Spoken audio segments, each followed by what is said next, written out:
ഒന്നുമില്ല. അപ്പ എനിക്കൊരു പ്രോമിസ് തരോ എന്നെ സഹായിക്കാന്ന്?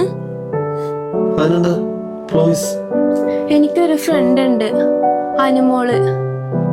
അവളുടെ അപ്പനൊരു പാവ. ഒരാൾ ഒരു ദിവസം അവളുടെ വീട്ടിൽ കയറി അവളുടെ അപ്പനെ തല്ലി. എന്തിനാന്നറിയോ? പൈസ കൊടുക്കാതിരുന്നതിന്. അപ്പനാണെങ്കി അങ്ങനെ ചെയ്യോ?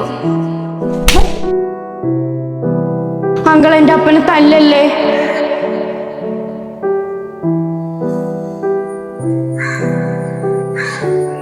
ഞാനിപ്പോ പോണം. വൈകുന്നേരത്തിന് മുമ്പ് പൈസ വീട്ടിലെത്തിച്ചോണം. അതിനുശേഷം അവൾ എപ്പോഴും കരച്ചില്ല. അങ്കിൾ എന്റെ അപ്പനെ തല്ലല്ലേ. അപ്പനാണെങ്കി അങ്ങനെ ചെയ്യോ?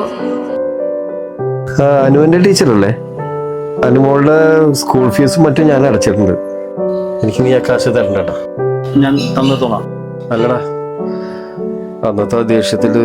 അങ്കിളെ എന്റെ അപ്പനെ തല്ലല്ലേ. അല്ല മോളെ, എനിക്കങ്ങനെ പേടിയാ.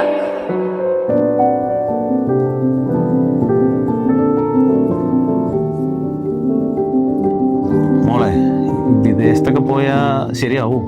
അപ്പാ ഓസ്ട്രേലിയ ആയതുകൊണ്ട് നമുക്ക് 3 വർഷത്തെ ബാച്ചിലേഴ്സ് ചെയ്യുമ്പോൾ 2 വർഷം വരെ സ്റ്റേ ബാക്ക് കിട്ടും. ഓക്കെ. പിന്നെ പാർട്ട് ടൈം ഒക്കെ ചെയ്യാലോ. 2 ആഴ്ചയിൽ 48 മണിക്കൂർ നമുക്ക് വർക്ക് ചെയ്യാൻ പറ്റും. എടാ, അവൾക്ക് ഓസ്ട്രേലിയയിൽ പോയി പഠിക്കാൻ താല്പര്യം. അവള് പോട്ടടാ. നീ അവളെ കൂട്ടി ഞാൻ പറഞ്ഞ സ്ഥലത്തേക്ക്.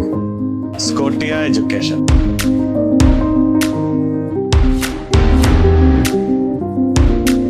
എന്റെ ചേച്ചിയുടെ മോള് UK നഴ്സിംഗ് പഠിക്കാൻ പോയത് ഈ സ്കോട്ടിയ എഡ്യൂക്കേഷൻ വഴിയാ.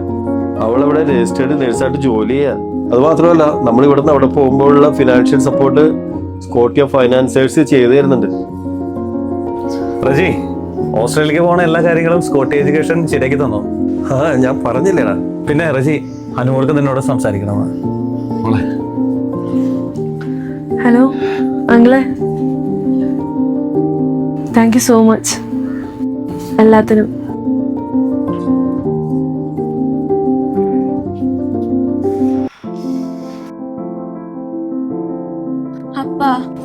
അപ്പനെനിക്ക് പ്രോമിസ് ചെയ് അവളെ സഹായിക്കാന്ന്.